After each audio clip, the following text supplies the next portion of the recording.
When we talk about the metaverse, what really are we talking about, would you say? Yeah. I mean, to put it like super bluntly and simply, it's the internet in 3D. I mean, the metaverse widely, no one really knows what it's going to be. We just know that it's a new, like, pun intended, it's a new dimension of the internet. I mean, if you try and think, 10 years down the line, what we're building towards, it's the convergence of the physical and digital worlds.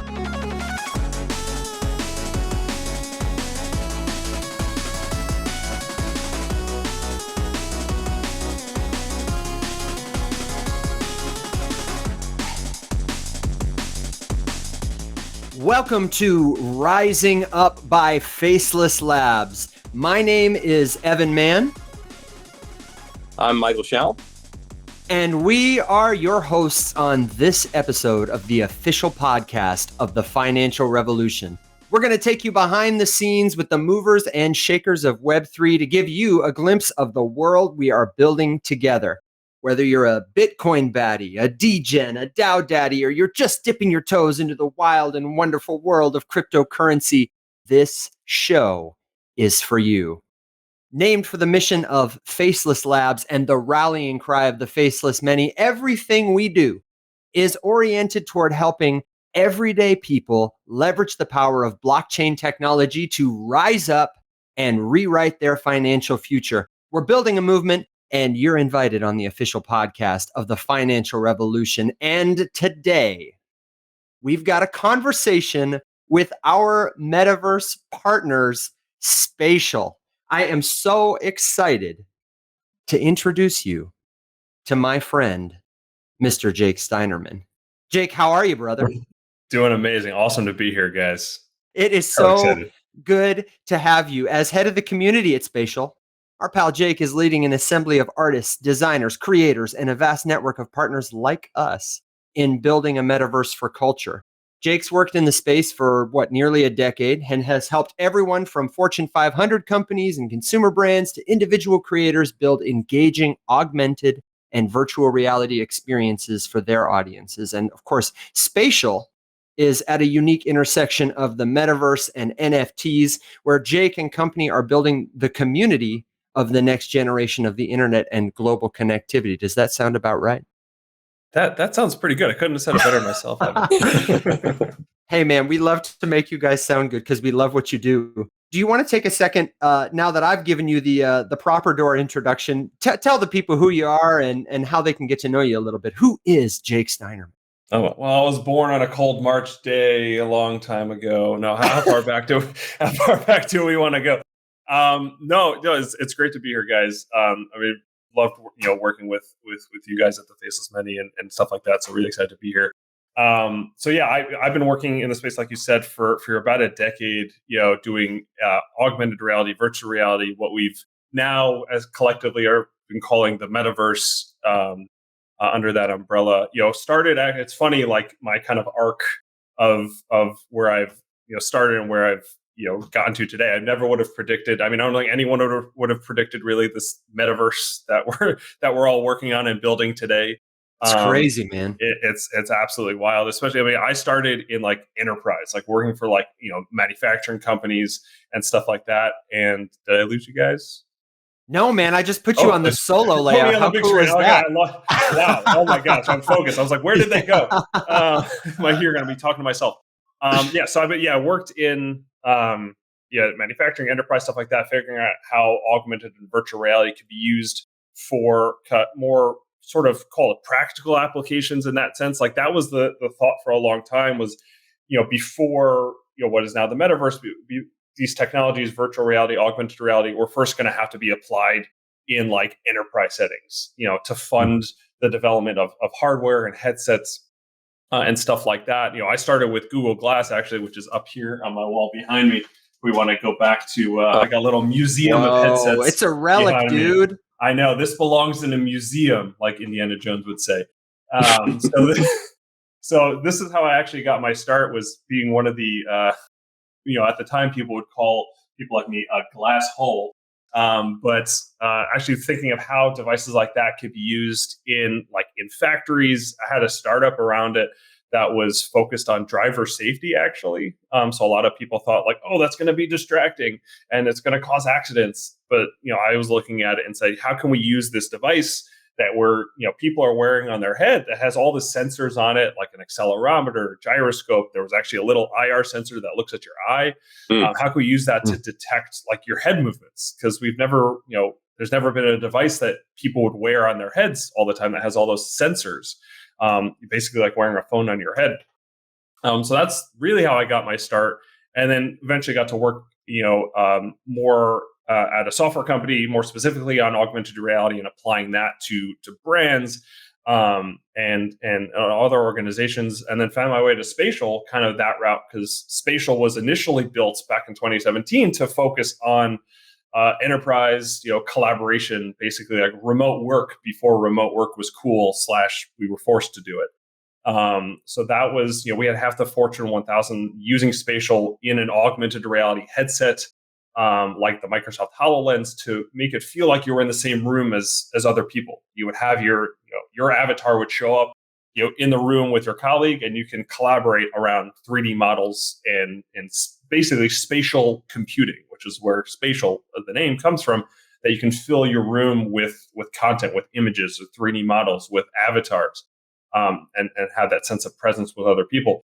But that changed over time, where once we rolled out Spatial on other platforms like virtual reality on the Meta Quest and the web, and just in web browsers and your phone, we started to encounter other people along the way on that journey, primarily artists and creators who were like, you're using this for work, but we can create an art gallery. Like during COVID, we have no way of having these immersive social experiences around our art, which is what art is really great for. But this platform has allowed us to really easily bring in our arts, whether that was just, a JPEG or if people, were minting NFTs, they could bring in their NFTs into the platform and started creating galleries. And then that's expanded over time to, it started with, PFPs and 2D NFTs, but has quickly expanded to 3D artists who are bringing their 3D worlds into these platforms and have it being, instantly accessible to millions of people on any device. So it's just crazy, like how that's, how that arc has gone, to the point where we're no longer doing any of that enterprise, corporate kind of stuff. It's Spatial today is just a community of tens of thousands of creators, of builders, artists, and just people who are, very much like, the Faceless Many community itself. Spatial as a whole is a large community of people learning what this Web3 thing is all about. As more and more artists and creators come on board. So it's just been wild to have that arc. Like I said, if you would have told me 10 years ago when I was working at a manufacturing company trying to figure out this VR AR thing and how to apply it in a factory, now today I get to work with I get to talk with you guys, get to work with like artists around the world, sports brands and all that stuff. I mean, never would have predicted it. Let's talk about that pivot for a minute too, because I know that's. Yeah. I mean, in the relation of like things that have happened in the last 5 years with the company, that's a fairly recent pivot. But I also know from just talking to you and everybody on the team and hanging out with you guys in New York that it's been an explosive year because of that. Yeah. I mean, it really has. So we did this kind of pivot in December. We raised an additional $25 million in funding to help, with that pivot in new direction. And last year, I think it was around this time last year, we had seen about 8 million minutes in Spatial up until that point. And now we're seeing 8 million minutes in Spatial every month. Wow. It's just completely accelerated. We've like more than 10x growth just since December. I mean, just the organic nature of this, call it new community that we've found ourselves in, that we're now providing, a platform for, has just been exponential, because it's naturally organic, right? Like you guys host an event or host a gallery in the space, and now I can go post a link on Twitter or on social or Instagram or whatever, and you can get people in these spaces much more quickly, versus having, where we were before, especially during COVID, it was very hard to get people into these experiences. The tricky thing with the metaverse and virtual reality, right, is it's so cool once you get in the experience, but convincing people to get into it is very tricky. So when we are limited by the barriers of hardware, like you got to put this on, right, to experience it. Once we got past that, that's when the floodgates really, really opened. And it's funny. I mean, I think that it's probably the smartest move I've seen any metaverse company make Yeah. recently. Right? I didn't dig into spatial and the metaverse probably right until about the time you guys did a pivot. And maybe it was Kismet, who knows? But when I was looking at all the potential metaverses that we could start building on from the Faceless Many side, of course we're looking at everything, Decentraland and Sandbox and on Cyber and just like what's out there. And when I finally stumbled upon Spatial, it just blew my mind from a head and shoulders above everything else thing. One, because of the ethos, and two, it just made complete sense to me that, yeah, of course, this should be as accessible as humanly possible. Yes, this should be free for people to pop in and try to experience and create things on top of the platform, because that's how you grow a platform, right? Yep. You don't necessarily have explosive growth growing a platform by forcing everyone to pay thousands of dollars to build. You want them to build. Yeah, exactly. I mean, that's the key. The key word you said there is the accessibility piece, right? Like we consider ourselves sort of Web 2.5, not full Web 3, because in order to get to from 2 to 3, you got to take that first baby step, the 0.5 step, and that's it's not throwing people into the deep end and saying, hey, if you want to experience the future of human connectivity and social interaction, you need this thing called a crypto wallet, and if you want to start creating your own space to invite your friends into, you need to buy this virtual land. Right. First, in order to get in the door. That's like saying, hey, in order to start using MySpace in 2002, you first need to buy a domain name or something, right? You didn't have to do that. You could just go to MySpace and boom, create a page. It's the same concept where we're at today. We're sort of like the MySpace days of, Web3, basically. Yeah. But also enabling people to come in, with a Google account or just an email or an Apple ID or something like that too, to get in the door. And then what we're finding is once people are in the door, they go to a space in their web browser, they sign in with Google, they start to kind of encounter along the way. They're like, oh, what's this art piece up on the wall? Oh, it's an NFT. Let me click on it and go to OpenSea. What is this thing that I'm learning about? Oh, I'm in the space with the artist, and they're explaining to me why they're using NFTs and why they're using maybe Polygon or something else, right? And you just start to expose people to it that way versus just throwing them in the deep end.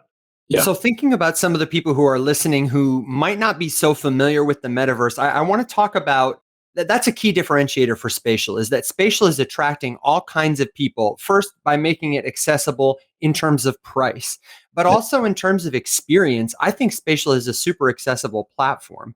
Can you though start? I think we put the cart before the horse a little bit. I would love to hear if you have a personal, maybe definition of the metaverse. We kind of talked about the evolution, from glasses to screens.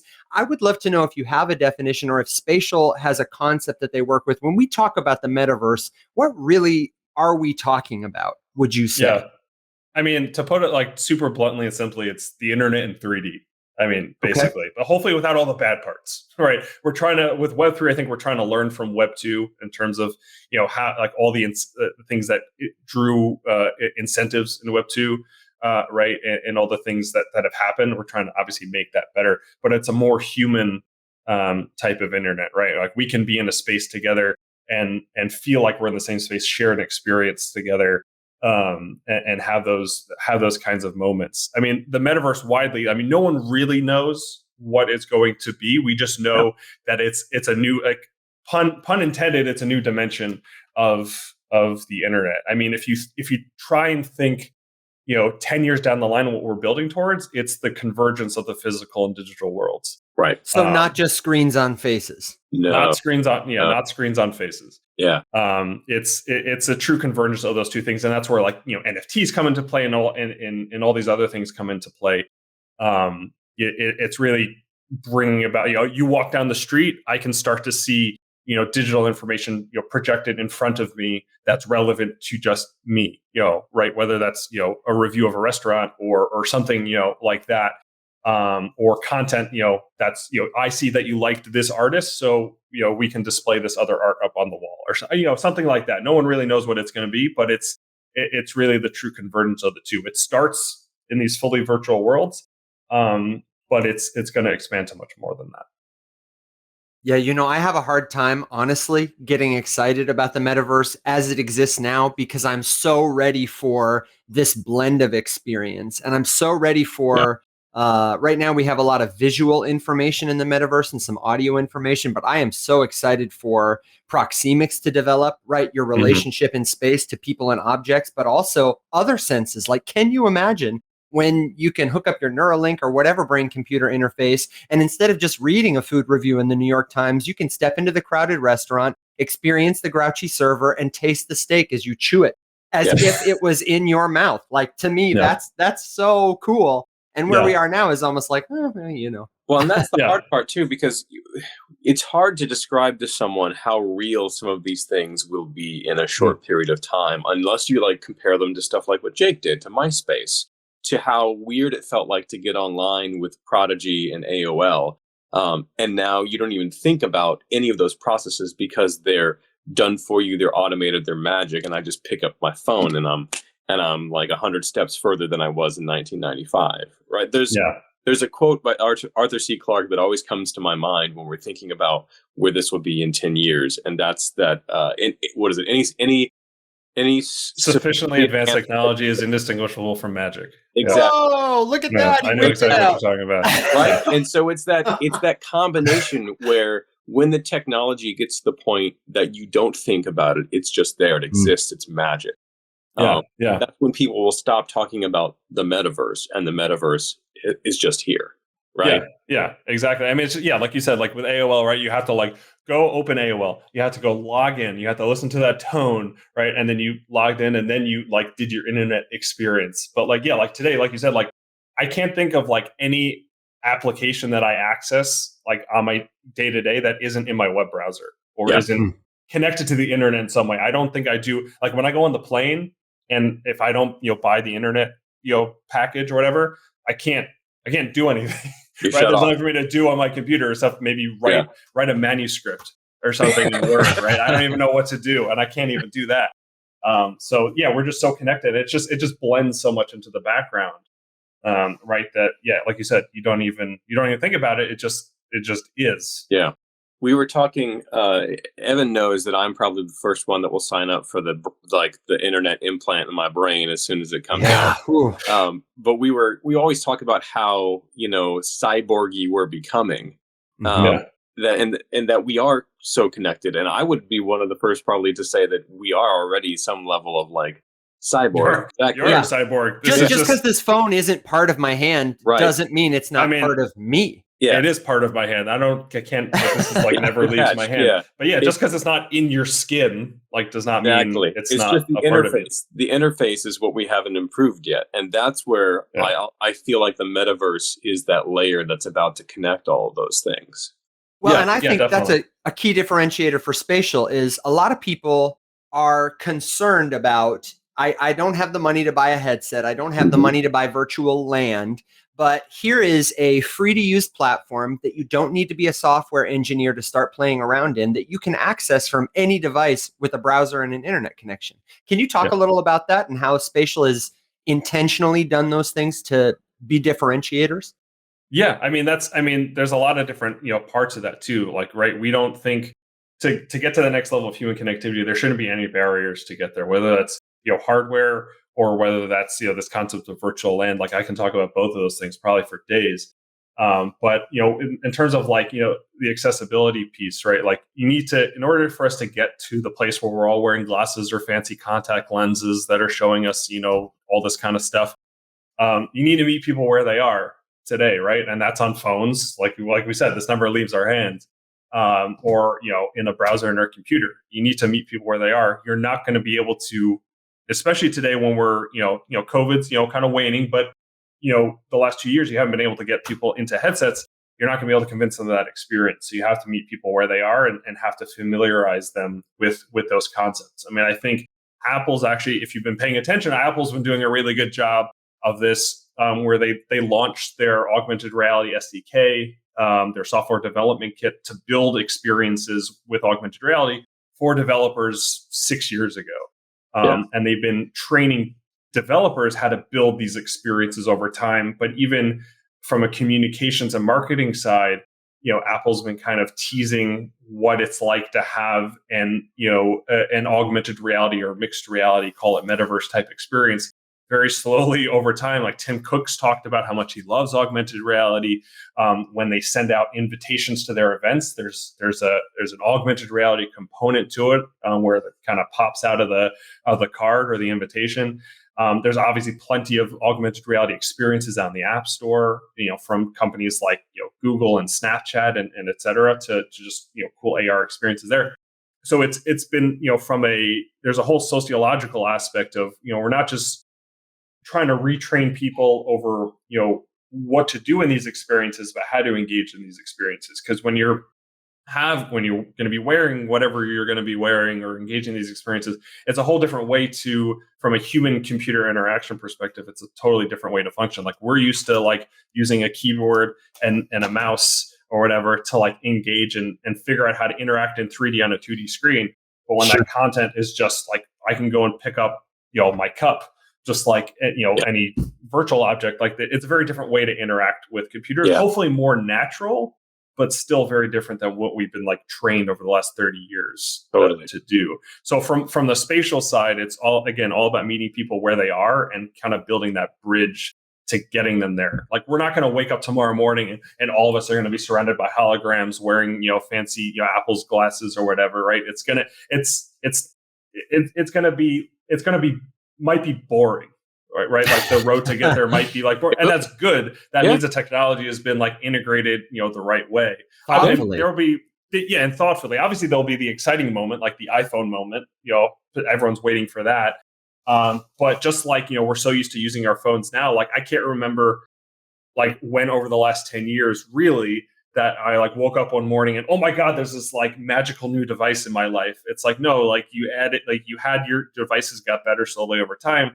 The apps got better. Like now I can't imagine like going anywhere without calling an Uber on my phone. But like 10 years ago, I wouldn't have fathomed, how to do that. Right. So all these things kind of creep in there's a really cool video I posted on LinkedIn like a year ago where it had, I forgot who made it, but it's like looking at someone's desk, starting in like the 90s, and it's filled with, it's got a calendar, it's got like a desktop PC, it's got, your notebook and a calculator. And then like, as the timeline goes, like all those things disappear and they slowly shrink into a phone. And then the phone disappears and it's just a pair of glasses. Yeah. It's just a really cool animation just showing how these things are converging, over time. I did that, the like week I got an Oculus. I took like a week and attempted to work purely in VR. You're crazy, dude. How did that go? Yeah, I mean, it's honestly, it's the pixel density. It's not quite there enough to like not freak your eyes out when you're trying to look at something that feels like a monitor.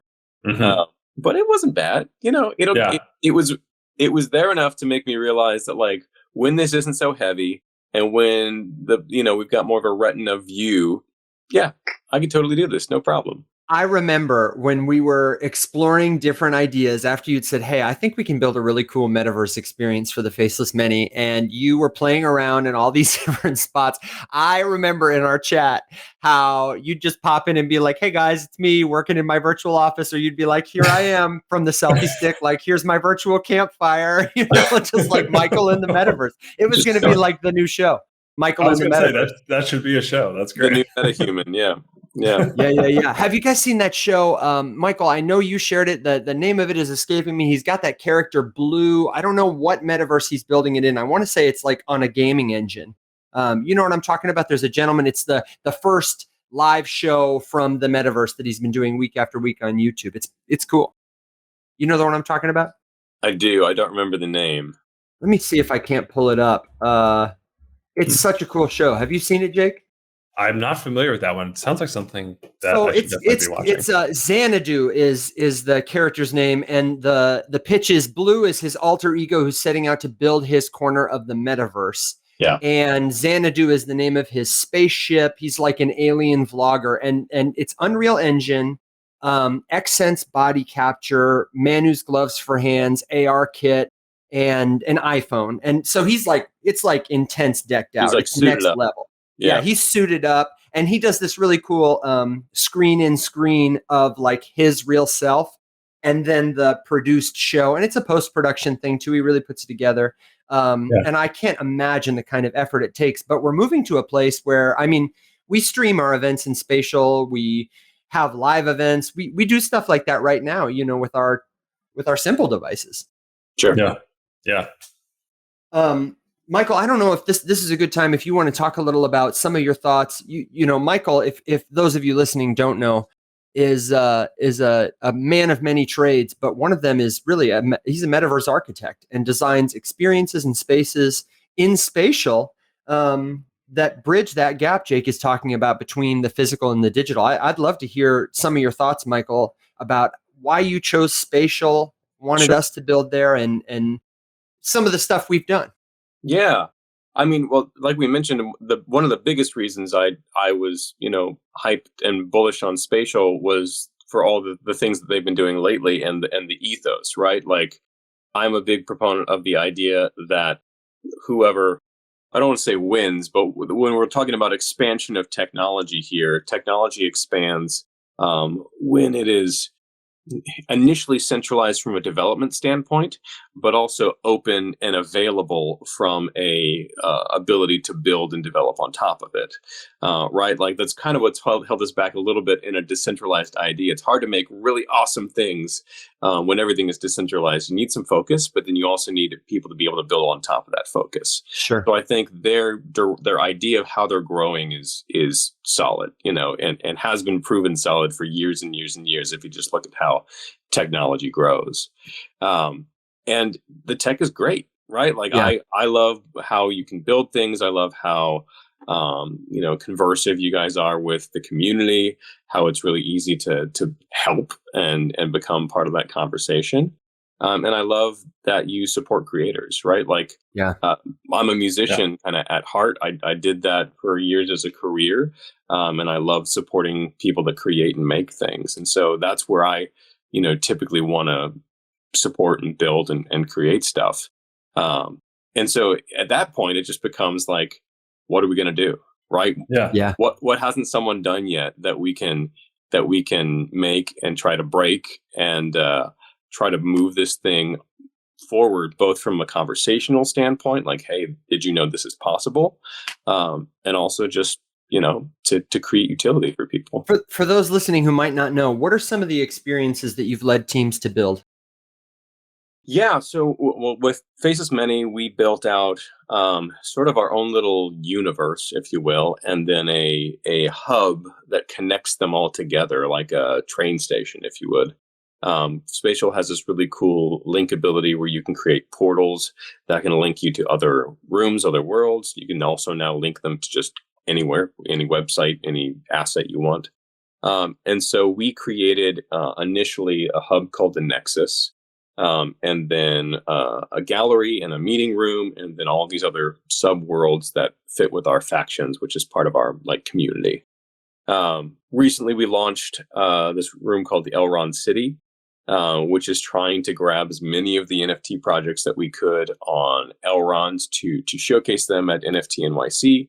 And Jake was kind enough to lend us their model they had of their office. You guys ruined it. You put a hole in the wall, totally smashed it. You blew it up. You put graffiti everywhere. Unbelievable. Great. Yeah. And so we expanded that to try and model not just the Spatial office, but like the 4 blocks around Spatial, to just paint the town red, sort of literally. And to be honest, some of it too, from this standpoint, is we just want to see what we can do. You know, Jake, I know we've been talking and a bunch of us have been talking about just all the possibilities that are inside the metaverse and Spatial, whether that's like, let's attempt e-commerce, let's attempt good live shows. You know, there are people trying things all the time. And I think that's the world that we're in right now. It's like everyone should just be trying what they can to show what's possible and to show companies like yours, like what needs to be built next.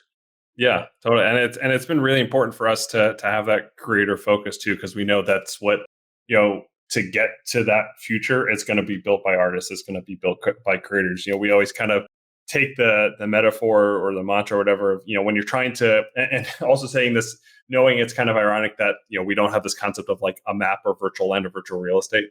But if you're, someone's trying to build a city, right, or revitalize a city, right? Yeah. Well, in order to, you need to attract people to come and live in that city and spend money ultimately, right, to make it a successful place.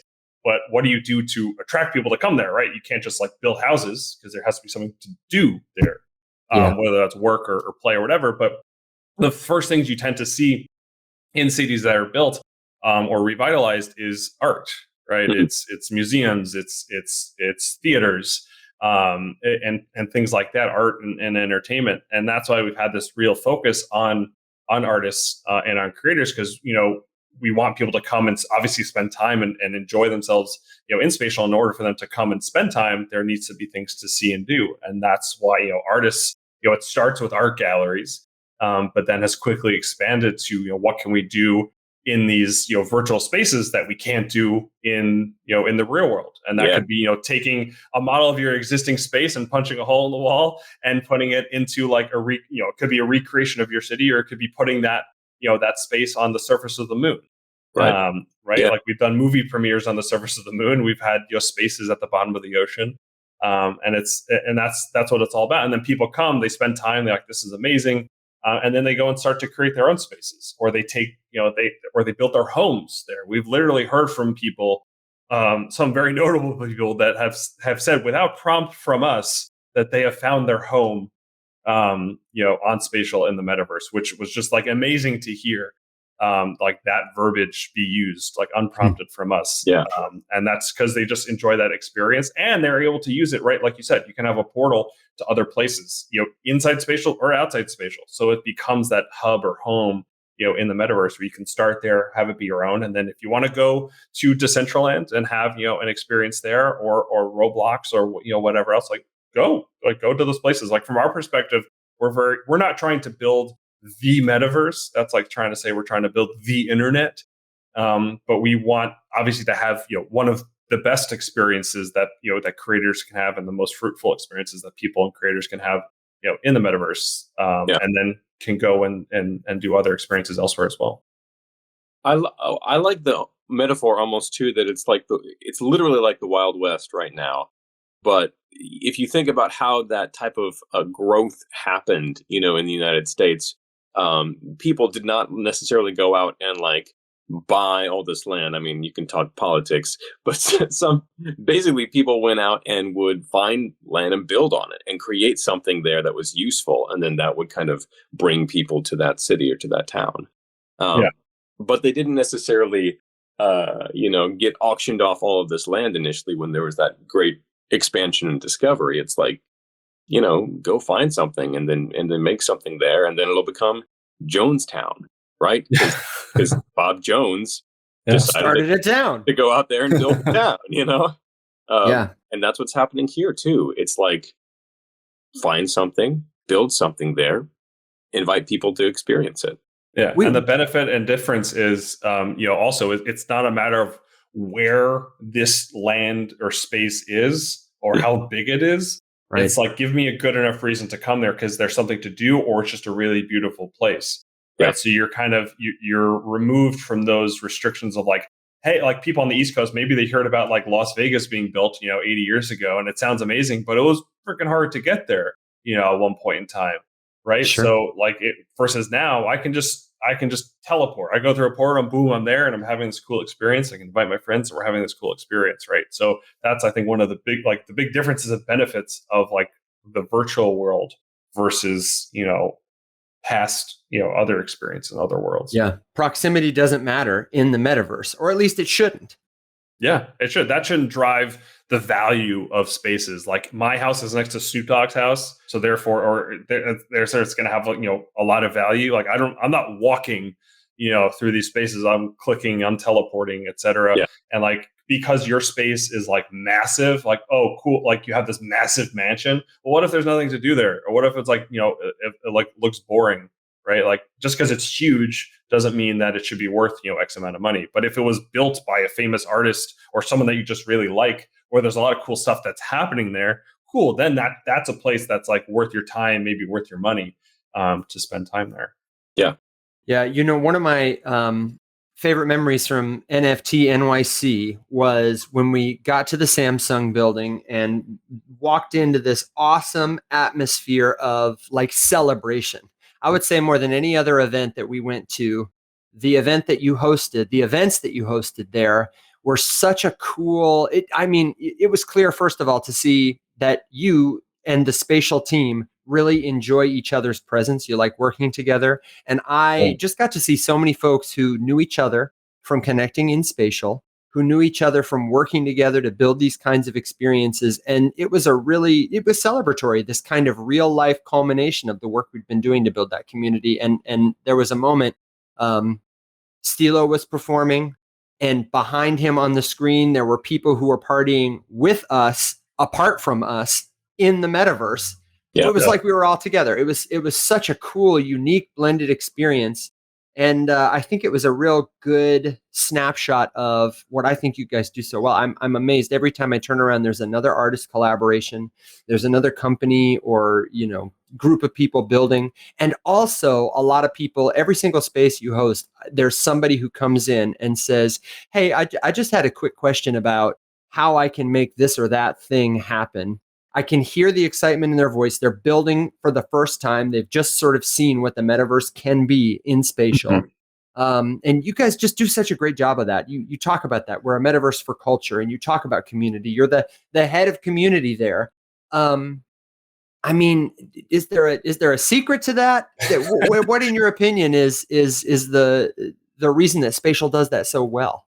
I mean, I think we love what we do. We see ourselves as, I almost hate the title head of community because I see myself as much part of the community versus at the head of it too. Like we're people that, we're a team of creators. We have artists on our team and people that have been building for a long time. So it's just been amazing.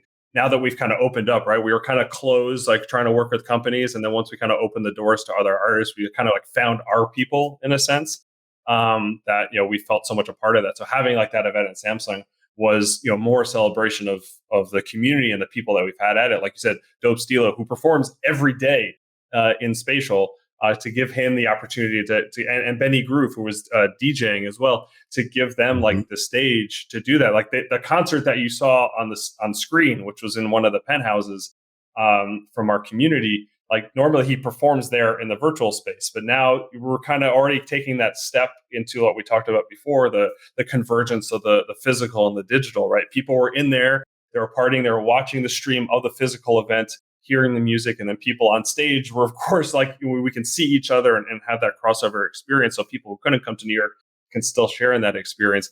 But it's, in terms of like our team and just, we're just so passionate about it. Like Tyrone, who leads our Twitter spaces. I mean, he himself is an artist. We found him because he was in Spatial literally every day, like Stilo is today. He would post on Twitter, "Hey guys, I'm going to my gallery. I'm popping into VR. I'm just going to sit in my gallery and put up my artwork." He's a spray paint artist, and if you want to come and just like talk about art or just meet, like I'm here. Like just come meet with me. And at first, for a little while, and this was like over a year ago. A little while, maybe like one person or two people would trickle in, but he kept at it and was persistent. And day after day was like, "I'm in there, come meet me," boom, boom, boom. And more people started coming in. His audience started to grow as more people started to discover him. He would be on Twitter Spaces talking about what he's doing. And it got to the point where, he's called it now his global art gallery. Up until that point, he was putting his art up in, physical galleries in Lehigh Valley, Pennsylvania, not exactly Times Square. Still a thriving, incredible art community, but it's hard to get people in the door unless they're, coming to visit town and walking past and coming in. Versus now, post online, come into this space, and now he can be, the owner of his own destiny in a sense. He can own his own art gallery, and selling them as NFTs, he has full ownership of those. He doesn't have to pay commission to the gallery, and at the end of the day, getting a 15% of what he wanted to sell the art for. Sure. He can own the space, program it. And be a part of that. He did that so much that we're like, "Dude, you're successful. Come join our team," because we want that perspective, right? Like as an artist, as someone who's really deep in Web3, to help us figure it out, because we are coming out of like this enterprise cave into this like bright shiny new world. And I call him our NFT shaman because he like kind of lights the way for us and stuff. And like literally, I have him on calls all the time because I'm learning all the the time Yeah. from him, and then from you guys, from other people in the community, just like what we can do to better serve creators in this world. Yeah. Jake, one thing I love about what you guys are doing, recently you in your Discord just did a call out for like, hey, if you could do, more interactivity, more stuff in Spatial, what would it be? And just like cattle golf, or just like name out a bunch of stuff. Yeah. I just thought of something thinking about, what that would be like. This is perfect because I'm literally talking to our team in like half an hour, and I need ideas. Like my slides. So there are two of my favorite apps on the Oculus Store, and I can't even remember the name of them now. But one of them allows you to literally basically draw and paint in 3D, and then take that and export it as a GLB, and I can just like take it right into Spatial. But taking that ability and literally letting artists do that, right? Like if I could go into, a space that's been, say, isoblock, right? And I'm a spray paint artist, and I can literally go up to the wall and be like, hey, I'm gonna custom your room today. Here's something I'm building. There we go. There's a piece for you. And I love that. I bring it up because I know it's not that far off. It's not. Yeah, it's just putting the two together. Yeah, and like the reason for that kind of call out too was just what are like, it was funny, like this week we just added a very like small technical capability, but like it has opened so many doors in like a matter of like days. Now, like if your environment is animated and there's moving components to it, and your avatar, you walk on one of those components, like it'll now like allow your avatar to move. So like moving walkways, escalators, elevators, these kinds of things. Like even if you had in your environment before, like we just didn't support, like your avatar would kind of fall through it or it'd be kind of buggy. But now we just turn that on, like literally in a matter of days. Like people like Treble Dreamers have built elevators. M2 Studios Polycount, they built a gondola to take you around the space, like opening that up. So like, the idea is like, what are like little things that are little? We're not going to like build a whole game, engine necessarily. Even though we're built on Unity, we're not going to like do that. But like, what are little tools that we can give you that allow you to take things to the next level? Is it a button that you press that turns an animation, right? And like that can open like tons of doors. Literally, or other things. Yeah, literally open doors. Pun intended again. I love that. What are those things? Because we just want to give you like the tool without building. We're not trying to build our own competitor to Blender necessarily, right? Or 3ds Max. But what are the little things that we can do to make things like take it to the next level, essentially? Yeah. I tell you, with the moment I heard you guys release that, like sort of sticky moving platform thing, I jumped into Isoblock specifically to go get hit by a train. I didn't even thought to do that. Yeah, I need to go into. Yeah, I need to go ride. I was going to ride the train. I wasn't going to get hit by it, but yes. Yeah. I was like, I'm going to stand here and see what happens. Yeah. Well, that's one of the cool things. We didn't add the splat animation yet. That'll come. But you're so responsive to people's feedback, and I would just highlight and underscore that again for people. You're constantly asking them, what can we do to get better? And you're constantly making those updates. I remember legs. What a party that was when our avatars finally got legs. And I think that people, in my view, as a company, one of the things that you do so well that I think puts you head and shoulders above any other metaverse company that I personally have experience with is, and this is not me trying to show you, but just giving you a compliment to say, way to go listening to people and then implementing their feedback. I just never feel like you're pandering. I feel like your guys are curious all the time. And then you do really cool stuff. Yeah. We know that like, there's no point like building stuff that like no one's going to use or it's not useful to people. Like that's how we got to. It's just like practical. It's like, I mean, maybe it's not common sense to everyone, but it's, we're lucky that we're a small, nimble team and we put out updates like literally every week to respond to that feedback. But like that's how we got to this point. Like we saw like a year and a half ago, we were building the platform for companies to use, but then like we look on Twitter and we see some artists that are like, hey, we took your boardroom template and put some art up in it. And we're like, that's interesting. That's not what we built this for. That's interesting. And then we started to kind of just like peel the layers back on that of like, oh, what if we like, had instead of a boardroom template, we had something that was designed as an art gallery. Like, what would that enable you to do? Or, all right, like this NFT, this was like around when Beeple, the thing, he sold his piece last year. This is all happening around the same time. What if we like added like support for MetaMask? There's an SDK, so you can pull in your NFTs from the blockchain. All right, and then it just started adding more and more, and that's just kept growing. And then we go like, all right, what else can we do for you to make this better? And the more we're helping you, obviously, the more that's going to bring people in. So that's how we do it. I'd like to know, as people are listening and they're hearing all these exciting things, if there's another dope stilo out there, an artist, if there's a curator, a gallerist, somebody who's just metaverse curious and they want to join your community, what are the ways that you would recommend they start playing around, getting involved, learning more? How can they connect? Yeah, I mean, the first thing is really easy to do is going to Spatial. Just go to spatial.io and log in. We have our Explore tab. So these are spaces, and we've been opening the floodgates in terms of putting a lot more spaces out there as we build out our discovery engine, which is going to be coming soon as well. Call it like a YouTube of the metaverse or whatever. But go on the Explore tab and just like check out all the spaces that we have on there, and you'll see people in there. Right now we can go in there now. I'm sure there's people in those spaces. Go in, explore, start to meet people and talk to people if you want, or don't, and just explore the spaces and see what people are building. Then if you want that kind of next layer, we have our Discord, which has over 10,000 people in it now. It's been growing like wildly fast the last few months. And go in and meet people and see what they're talking about and sharing and learning from one another. When you go in to our Discord, it's not Spatial Shill Central. We've intentionally called it like the Spatial Web3 community, because in the sense that you go in, we onboard you step by step, like what this Discord thing is about, because that's like super overwhelming. Yeah, shout out to Lisa for helping with that. Our community member Lisa is so excited about it. Yeah, she's really leveled up our community for that. Like that one thing alone has been like invaluable. And then takes you through step by step. Okay, like, all right, here's Spatial, like here's our support documentation. Here's how you learn about like what this is all about. And then it goes into like, all right, how would you like, what sort of sub community do you want to like learn more about or be a part of? Are you an architect? Are you a musician? Are you an educator, which is also a big part of our community, a teacher? And then that unlocks, specific channels to meet with other people in those, in those industries. And it's all those people just learning from each other. Like, if you're an architect, hey, I'm building this space, but this isn't working out or is not looking how I want. How do I do this? And it's just everyone teaching each other, or educators being like, hey, how do you guys like building like a curriculum like in this space? Like, what does it mean to teach classes in the metaverse? And literally just asking those questions.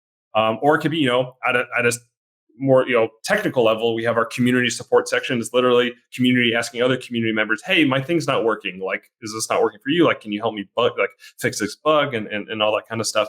And it's really, that's what it's really focused on. Again, a lot of like what you guys are doing. How do we learn from each other to build this ship that we're all kind of sailing on? So that, definitely going in the Explore tab, joining the Discord are the two best places to really, get in, but not be overwhelmed with all this that's going on. And we'll put all that in the show notes. We'll put those links there, and we'll also put a link. You guys do regular Twitter spaces. I'll make sure we link your Twitter and give people a couple of times that they can join your conversations too. Yeah, that's a great one too. If you just want to, if you don't want to jump into these spaces for whatever reason you might have, you just want to listen and hear from, folks like yourselves or other artists. Yeah, Monday, Wednesday, and Friday, usually about 6 p.m. Eastern time. We do our Twitter spaces, and we always try and give the floor to creators who are building and can just tell their stories. Yeah, Jake, I'd love to ask a question, just open ended. Yeah, but maybe two. Like one, maybe three, maybe four. I got you here. Let's just ask them all. But what does the future hold for Spatial, which I know is a big question because so much has happened in just the last 8 months. Yeah. And how can people listening help that happen? Yeah, no, it's a great question. I mean, the first kind of answer is I don't know.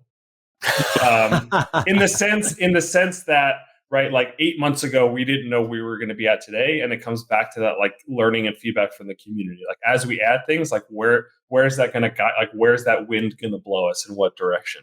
Yeah. And we don't, in a year from now, we could be servicing car mechanics, instead of artists. Like, I mean, who the heck knows? I don't think that's going to happen, but like, we're figuring that out as we go. But I think in the more immediate term, what we're kind of building out and what we're realizing. So let's take a step back, right? When we kind of pivoted from enterprise to creators and artists, we were like, all right, we are doing both. And we said, all right, we need to kind of pick a lane. Like we can't build a platform that does both things because they're not compatible. So like, all right, let's do one thing and do it well. And so we said, all right, let's do like virtual art galleries and make it really easy for people to set up their art galleries and show their NFTs. But as soon as we did that, what happens in art galleries ultimately, right? It's an event. People are hosting events. They want to be there with other people. They want to show off their art galleries. You have artist meet and greets, things like that. And that very quickly expanded to, things being social. But we had building the platform to be more art gallery, put up your art. So the things that we're now going to be focusing on is how to make these spaces more social and more discoverable, right? Because right now, the only ways we fully realize and fully transparent, the only way to discover spaces is to be on Twitter, finding people that are posting about Spatial on Twitter, in our Discord, where there's a share your space channel, or the space being on the Explore tab, which is something that right now we just manually curate the way the platform is built. So it's hard for both as a visitor for you to discover new spaces, but also as a creator for have your spaces be discovered by other people. So building in mechanisms for better discovery, building in mechanisms to connect with people within Spatial itself. Right now, like again, full transparency, Discord has kind of been like a social like Band-Aid for the platform. So how can we build in components into the platform itself so you can connect with someone, some sort of friend system? How can you have a chat, maybe a built-in chat functionality? How can you bring in aspects of Web3? So things like token gating are coming very soon too. So if you want, if you have your Web3 community and you want to build a space that's only accessible to those people, you can essentially gate access to that or areas of a space that are, to specific holders of your community. And then even supporting larger spaces. So rolling out support for hundreds of people to come into a space versus right now groups of 50. And just making things just more lively, social, and interactive is really where that's going. And that's being driven from the bottom up by creators, from Web 2, but there's going to be all these Web 3 components that start to come into play very quickly. That's awesome. And that's awesome to hear too, because I think we've even had internal conversations about, hey, it's awesome to build these cool looking things, but the best experience is when I'm there with other people. It's a social environment. It's still humanistic, which I think is like a little weird to think about. That like all this technology, it's super virtual, but then at the same time, it's like it's the human element that you really want in there. Yeah, well, that's what it comes down to. Yeah. Michael, I know you have to jump off our broadcast in a second, but before you do, I wonder if I can ask you to tell us.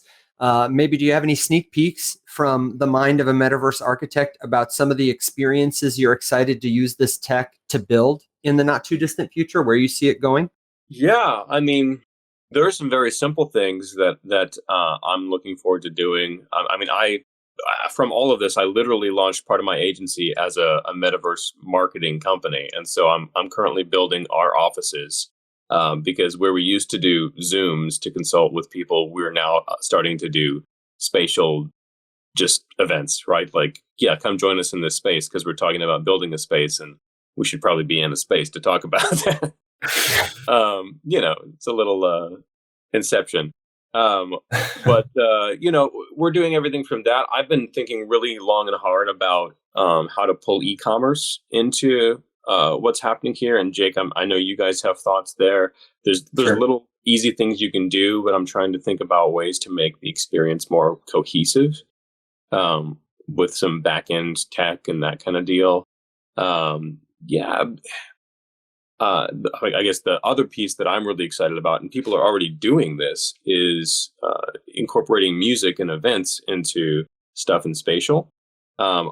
My hope, and I haven't tested this out to the length it needs to be yet, is to be able to not just have performances like a DJ shows up and plugs in and like plays music, but to be able to get enough people in VR that they're performing and their avatars are performing, and we can do literally like flash mobs and, physical performance and that kind of thing inside of a VR space versus just like bringing in a screen share and showcasing that from a live space.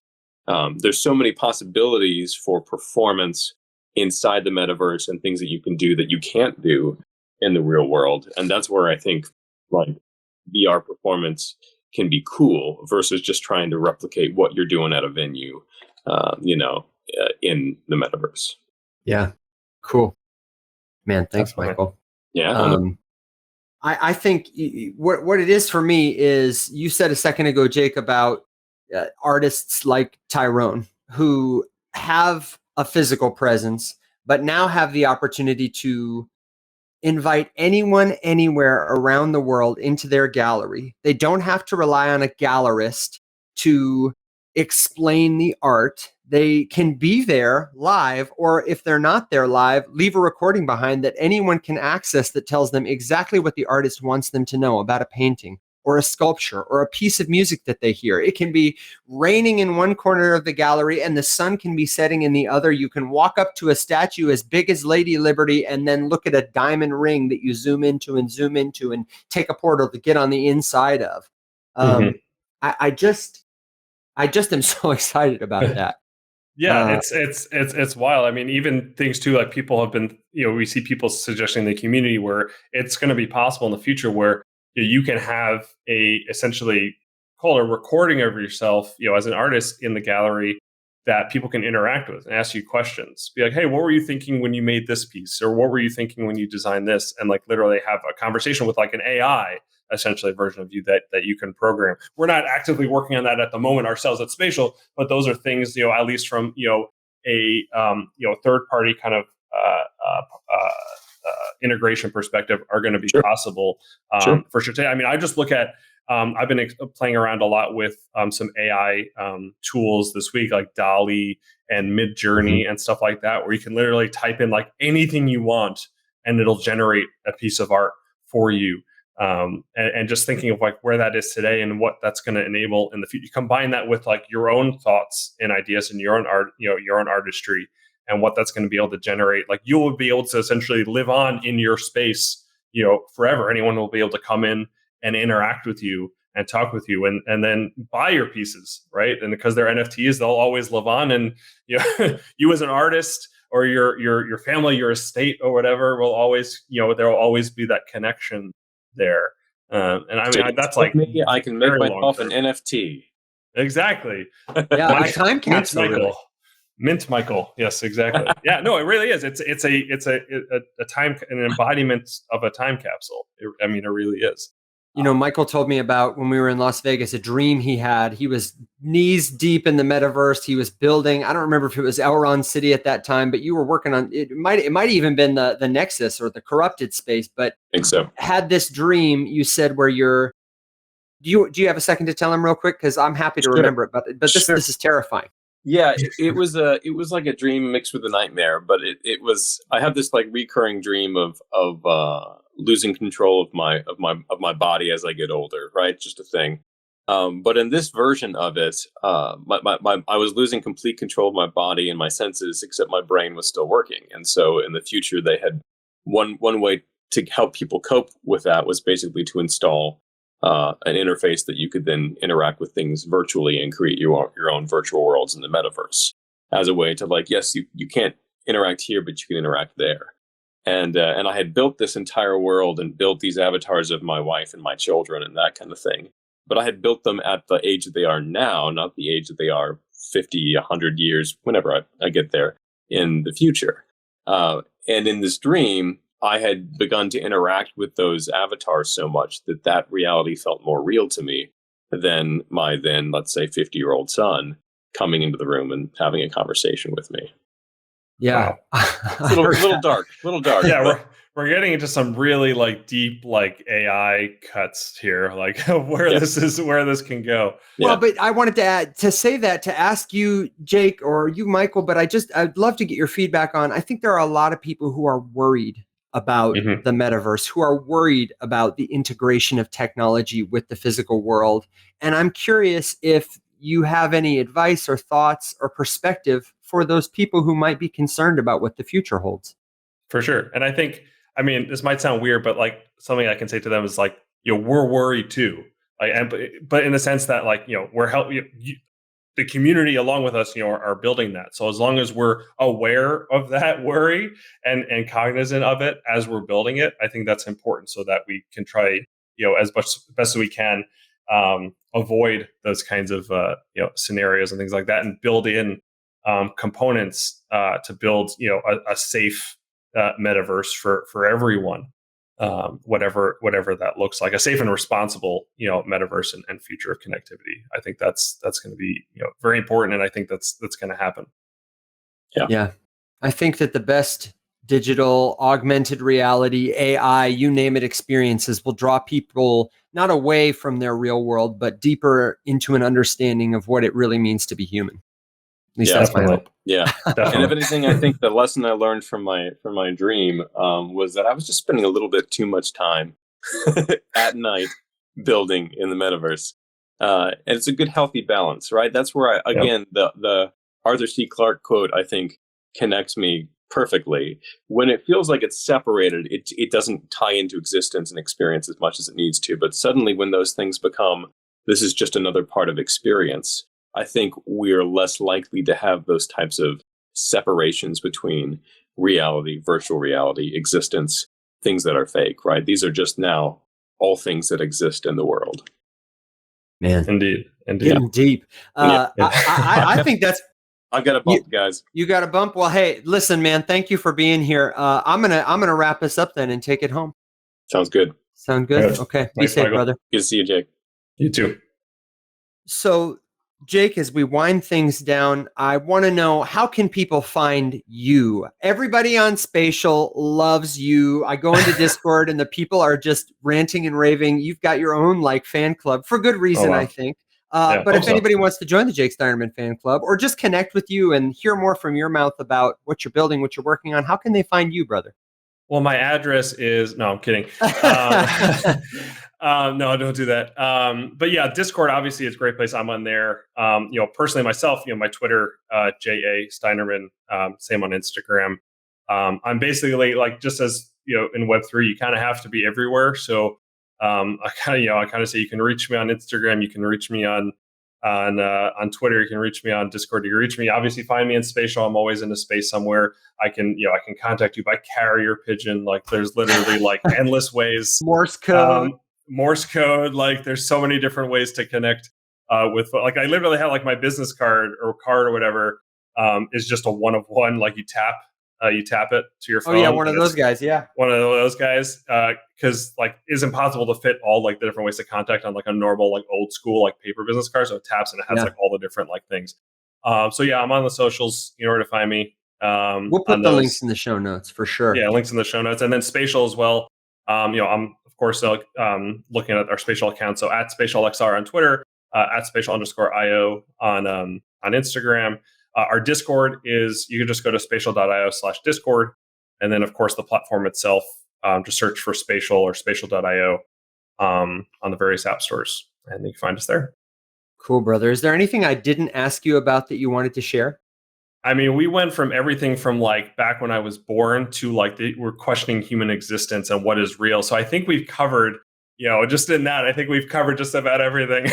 Yeah, dude. Well, and obviously we want to keep it going. We're going to be here for a long time doing this. So as Spatial keeps building cool stuff, as you keep doing cool stuff, we want to have you back. We want to have a conversation. Maybe the next time we can do a live stream of the recording to one of our spaces in Spatial. I think that would be really cool. We can record this in Spatial next time. How about that? I would like that live from the metaverse. It's rising up. Yeah, dude. Let's go. Okay. I love it. Cool. Well, Jake, man, thank you so much for being here with us. Thank you for tuning in. I appreciate it. And we'll catch up with you soon, my friend.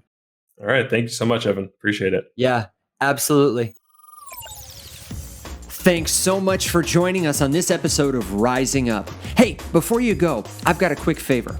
Would you please take a second to leave us a rating and a comment or quick review? Aside from listening, it's the most important thing you can do to help our show, and we really appreciate it. If you want more from our team, be sure to follow us on Twitter at @TheFacelessMany. That's where you'll find the link to our Discord server and all the latest updates. If you'd like to be on our show, If you have questions for our team, or if you're interested in becoming a sponsor, send us an email to hello, that's HALLO, at facelesscrypto.com, or get in touch through the contact form at our website. Thanks again for listening to the official podcast of the Financial Revolution. Until next time, rise up.